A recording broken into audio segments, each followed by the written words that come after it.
Hey everyone, Liz here. How you doing? Welcome to episode 2, the quick review of Kishiryu Sentai Ryusoulger. Yes, and I am going to try to keep it quick. I'm just having a hard time focusing today. I'm having a hard time trying to record. It's just like pulling teeth right now. So let's just get through it. Let's talk about Ryusoulger episode 2. I honestly, at the end of it, I was like, that kind of feels like filler.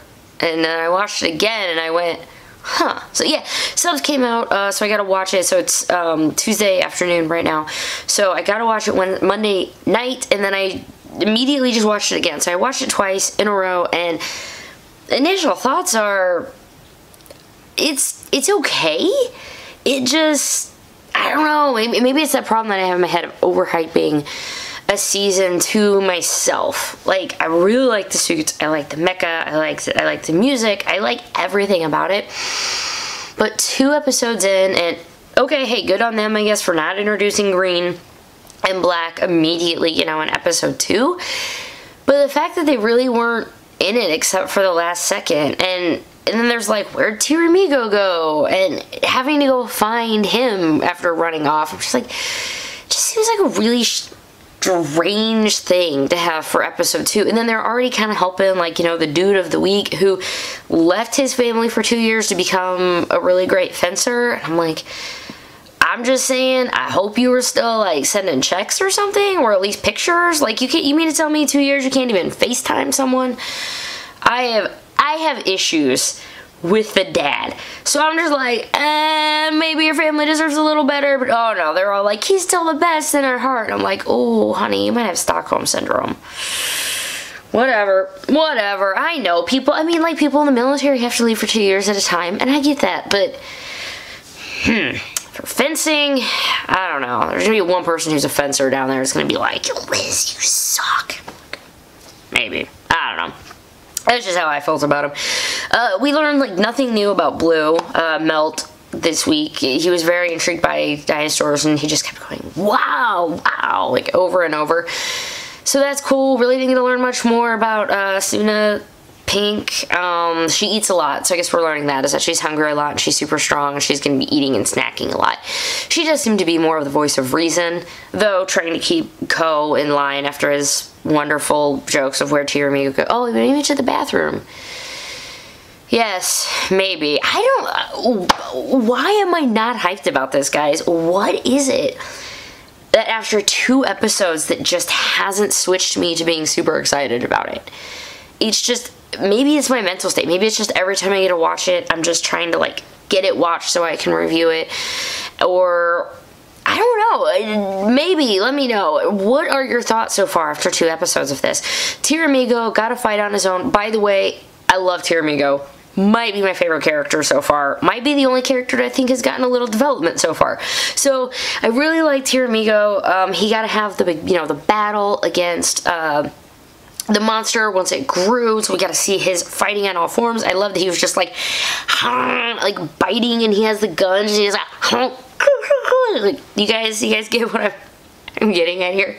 I don't know, sometimes maybe this explains a little bit of Rangerlism to you guys, but sometimes when I'm not in a great mood, I use recording as a way to help improve my mood. It makes me happy, and so like this, it's the little things, I guess, that make me laugh at myself, and that it helps put me in a good mood. So I hope you can laugh, because I'm not taking myself seriously at all for a lot of this. It's Toku, guys, you can't take it too serious. I mean, life's too short. Life sucks sometimes. It's Toku. Ryusoulger, I don't know. Yui, still don't like her. Now I just feel bad for her also, as she brings the 3 of them home. She was stalking them, I guess, about trying to find a dino night, and is like, come home with me, my dad's a paleontologist, and they go home with her, and her dad is just like gonna take him in. And does everyone in Japan have a spare room? Have spare multiple rooms? I feel like that's a thing. Is that a common thing? Or is that like a TV trope? And maybe you guys will know way more than me, but is that like one of those tropes where it's like in America, wherever, you know, you're driving somewhere, and if it's like a TV show, they're parking, and they always get the best spot right in front, and you're like, but that's not real life, but it always happens in shows. Is it like that, where you can just find 3 people and you have absolutely no idea on their backstory, and you're like, can we please take them in our spare rooms that we so conveniently have, and you're a paleontologist? That's the thing, right? I don't know, now I'm just being sarcastic. Or whatever, flippant, I guess. I don't know. It's a trope, you get over it, but I just thought it was funny that it's just another time of, here they go. They don't have a hideout. They're gonna stay with a paleontologist. As far as Yui goes, yeah, she kind of drove me nuts, but I feel bad because her dad basically said, you're the first friend she's ever brought over, which, oh, okay, they got a little more slack. Yeah, and I'm just gonna leave her at that. The dad seems nice enough, putting up with whatever else. He's a paleontologist who's been studying dino knights, but didn't know what they were called. So I'm sure he'll be a very helpful person to have in their arsenal. We got to meet, you know, Crayon and Tankjo a little bit more. We also got to learn that these aminosaurs are made from humans' negative emotions. So back to the deadbeat fancy dad, that his negative emotions of trying to be number one created this monster. Let me know, did you guys gross out the slime in the mouth thing? When Crayon, like, the guy was like, ah, and then the green, I'm actually kind of gagging thinking about it. It was not good. And he was like on the wall and came down. I'm like, kind of grosses me out, but I think that's okay because it makes him very unique. It makes him different. So I'm okay with it. I'll just never close my eyes or look away when I see the green slime dropping into someone's mouth. I just, no, grosses me out.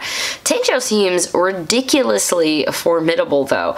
They had some fun after Tiramigo went down for the count, and then Ryu, Soul Red, had to scream his power into existence again. They were like, wow, so those are the Ryusoulgers. Not very impressive, huh?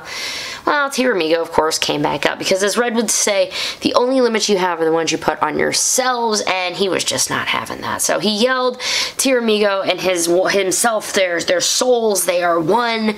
They are filled with dino guts and being brave, and the spirits of the Juden gods or whatever, and he yelled all his powers into existence. And then Tiramigo won, because Tiramigo is boss.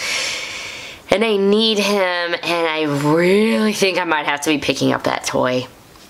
Kind of kicked myself that I didn't get one for Cappuccino for Kyuryoger, so I might have to get Tiramigo. You guys with me on that one? He's adorable. Okay, you know what? I am going to cut it here. Thanks for listening to this really Ranger Lizzie ramble, and you know what? I feel a little better now, so thanks for being my therapy as always, guys. Thanks for listening. Thanks for hanging out, and I'll see you at the next video, guys. Mwah.